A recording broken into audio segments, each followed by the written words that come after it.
Hello, everyone. Thank you so much for joining in today. This is More Than a Word, and I am Brad Biehl. This is episode 34 of the show. I'm joined this week by guest Sydney Grover to talk about the word and concept of perspective. Sydney, thank you so much for coming on the show today. Absolutely. It's a pleasure to be here. So, Sydney, first of all, just tell everyone a little bit about who you are and what you do to start off today. So my story is a little strange. I can say that I am a storyteller.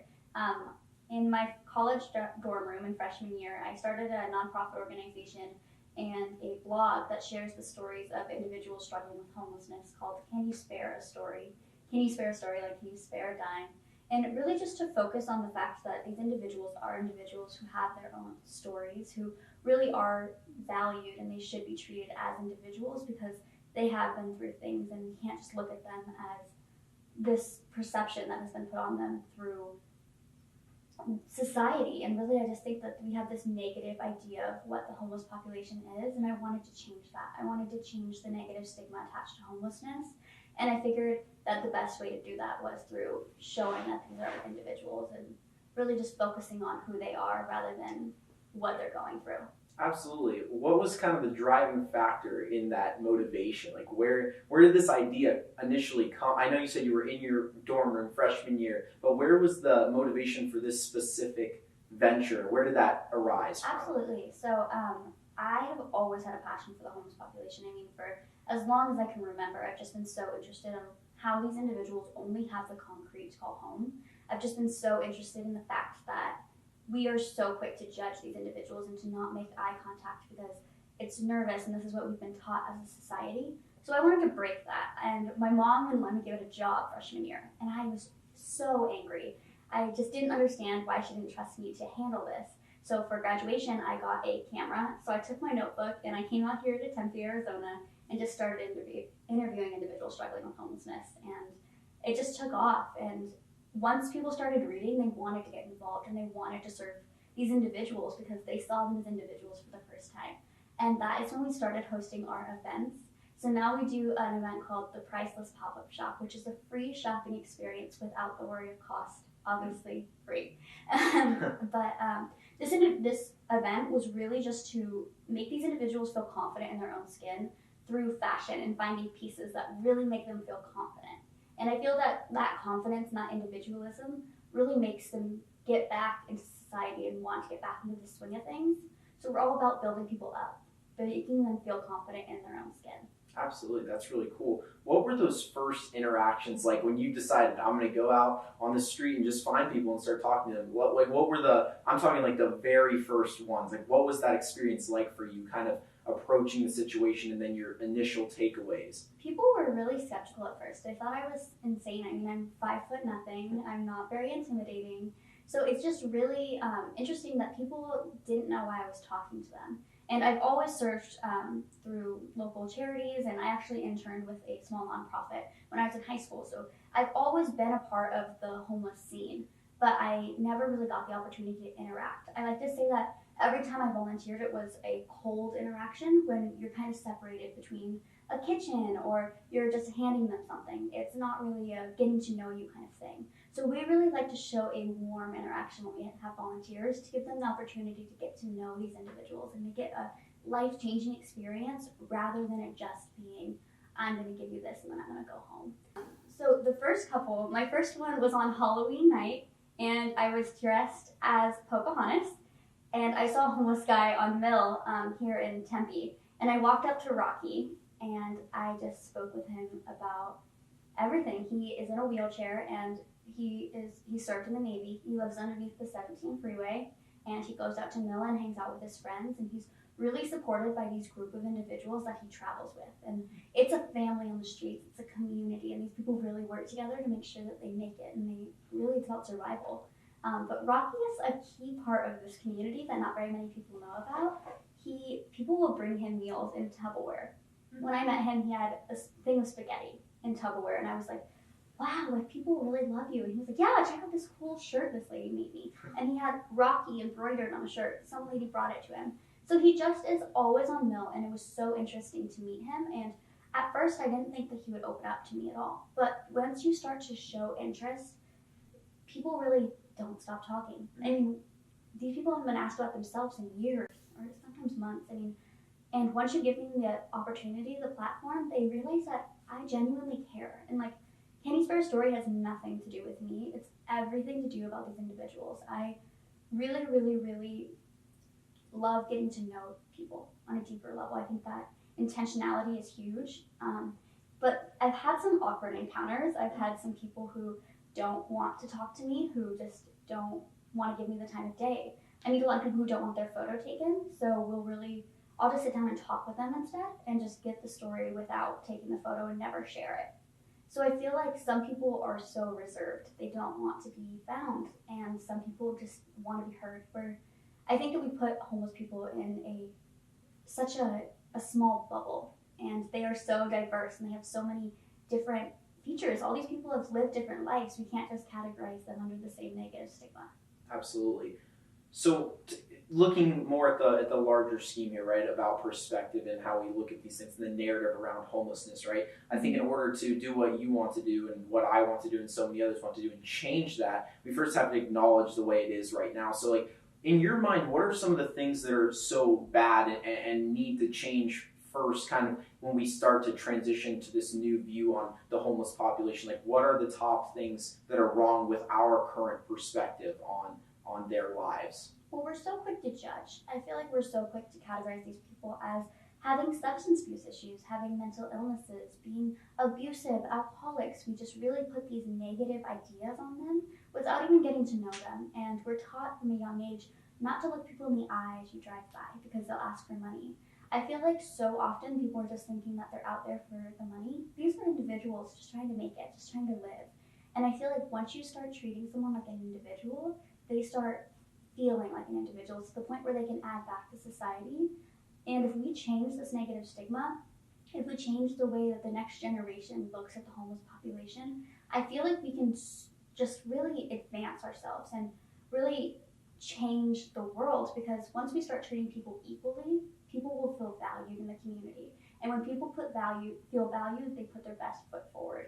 And I really think that that's a huge part of our issue with homelessness. These people feel stuck in their situations, like no one wants to genuinely help them out. And yes, it's really nice to be handed $1 for a cheeseburger, but it's really nice to be valued as a person. Yeah, so the next question that I have on that front is then, like, how does that happen in your mind? Like, what are the steps that we need to take to make that become the reality? I know that's a big question and there's not one answer, but in your mind, like, off the top of your mind, what are a few things that need to happen to get that ball rolling on top of what you're already doing? So I really think that we just need to start looking at people, look at people in the eyes, understand that these are people who deserve to be valued and deserve to be heard. I'm just one person, and I'm just sharing the stories of the individuals I meet. We're constantly trying to get people involved, to talk to people, to just give people the time of day, say hello, say good morning. You have no idea who you'll surprise, and I think that really just focusing on the individual. I think that's why the story side of it is so important, because we are trying to get the younger generation involved. We are in all social media platforms. We use YouTube, Twitter, Instagram, all of these different platforms to get the word out and really focus on getting the next generation involved with the homeless so we don't have the same issues in the next generation, the new world. We want to teach our kids to value others rather than look down on people for the situation that they're in. So I think that the biggest thing for our interactions is really hearing about families. When I hear about someone who has kids who they just don't talk to because they had a falling out, or when I hear about someone who lost their job and lost everything or got divorced, I hear a lot about 2008 just really taking people's lives and sweeping it. I mean, they lost everything, and to the point where they're on the streets now, and their confidence is so low that they just don't feel like they can get out of this.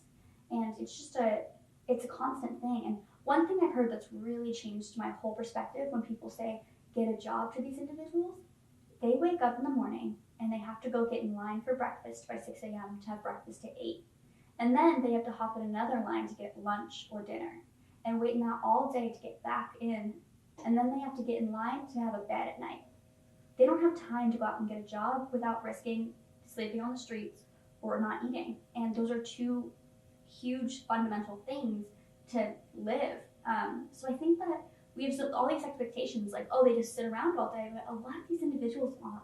They're trying to break out of the cycle. It's just that the cycle's beating them down, and they just need that extra step, that extra help. And another issue is we need to get employers more willing to hire people dealing with homelessness. Sure. They only have one set of clothes, and that's hard to come into a job interview and say, I really want to work and I really want to be invested and I really want to be here and be a contributing member of society, but I only have one set of clothes and I don't have anywhere to go after this.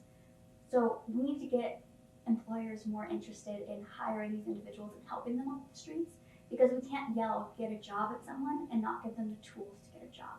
Absolutely. I love the way you said that. And you kind of got into what I was wondering also, which is then on a more systematic level, what are you hoping to do or maybe already doing on more like looking at policy and government and doing certain things to help out your mission and what you're trying to do from more like, ruling level, for lack of better terms? Kingsbury Story is such a small organization. So we are just 2 people strong. It's me and my boyfriend who run it. We take all the photos and the videos and the editing, and we sort all the clothes and host the events. But what we really want to do is work with other nonprofits to solve this issue. The nonprofit industry is just so competitive to the point where people are constantly not solving the issue because they're working against each other instead of together. So we want to change that and really work together to solve this issue, because we believe if we put all our efforts together, we can really solve the issue of homelessness and help so many individuals off the streets. So I just think that it's going to take more than one person. It's going to take a revolution to change this and to change the stigma, but we're changing it one person at a time. And I think that's the biggest part of it, changing people's perspectives, because when you change someone's perspective on an entire population, they're going to treat people differently and they're going to spread that mission and that message. Absolutely. And that's why I want to talk about this word so badly, right? Because I think that it is the key to a lot of what you're trying to do, right? Go ahead if you have something to say about that. Well, I just think that the way we look at things really changes the way we treat those around us. And I mean, it's just horrible that we have this negative perspective on these individuals we don't know. That you don't know any of these people, that we're just so quick to judge. And the thing that breaks my heart is that I used to do the same thing. I used to pull up at a light stop and just look the other way because I don't want to deal with it. I think that's not my issue. But it is. It's all of our issues, and we need to be here for these individuals because that's what human nature is about. We're supposed to build each other up, not tear each other down. Absolutely.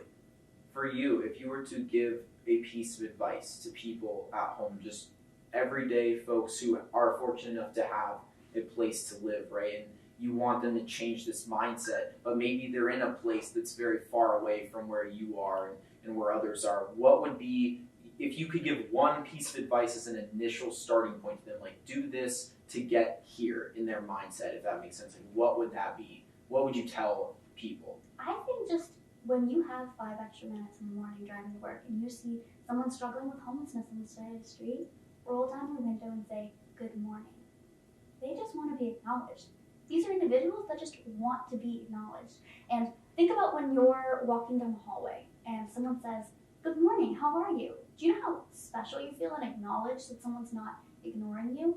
I think that's the absolute first step, making sure that you're making these individuals feel like individuals. And I know I repeat that and it's repetitive, but it's truly the mantra that's in our whole business and our whole plan, is to really just focus on the individual.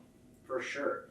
Is there anything, like looking at other countries throughout the world with the work you've done, is there anything that is done other places that you want to, or even within our country in certain cities, that you would like to see emulated across the board as kind of an industry standard, for lack of better terms? So I am constantly being tagged in videos that are things that are change that is being made throughout the world for the homeless population. And I'm so grateful for our following who really support us and really tag us and stuff. But I saw an effort, I want to say it was in Denver, but don't kill me if I'm wrong.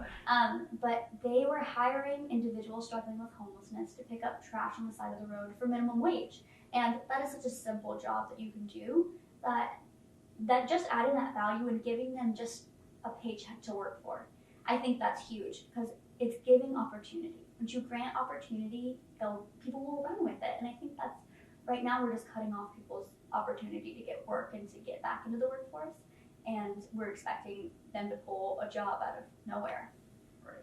So with your perspective on this issue at large, right, how does that impact the way you look at other issues in society, right? Other things besides just the idea of homelessness. Like, how does that connect your opinion on kind of life, right? Like, if that makes any sense. So I have to say that, like, since starting this, I was just bored. And I say this all the time, I have no idea what I'm doing as a business person. People think, like, I have a business plan, it's elaborate. Can You Spare a Story was just meant to be a blog, and it was only supposed to be my mom reading it. I didn't expect it to take off. I didn't expect to have thousands of readers. I didn't expect for people to really value these people. And I think that we have changed many perspectives, and we hear a lot of people coming to us and saying, you know what, Nick, I now notice. I carry blessing bags in my car. I give out little socks. I give out toiletries. Just those little acts of kindness is what keeps the ball rolling. And that's how we really make large change in the long run. For sure. Well, that's a great way to end things off. And I really appreciate your time today. And always, you know, I enjoy our conversations. And it's been a pleasure meeting you and learning about your venture and what all you're doing within Can You Spare a Story. So thank you so much for coming on today. Absolutely. Thank you so much, Brad. Please be sure to check out the Can You Spare a Story online store. 100% of proceeds go back to serving the homeless through our organization. And when you buy one, we give one to someone in need. Be the change you wish to see in the world. That was perfect. There we go. The best part.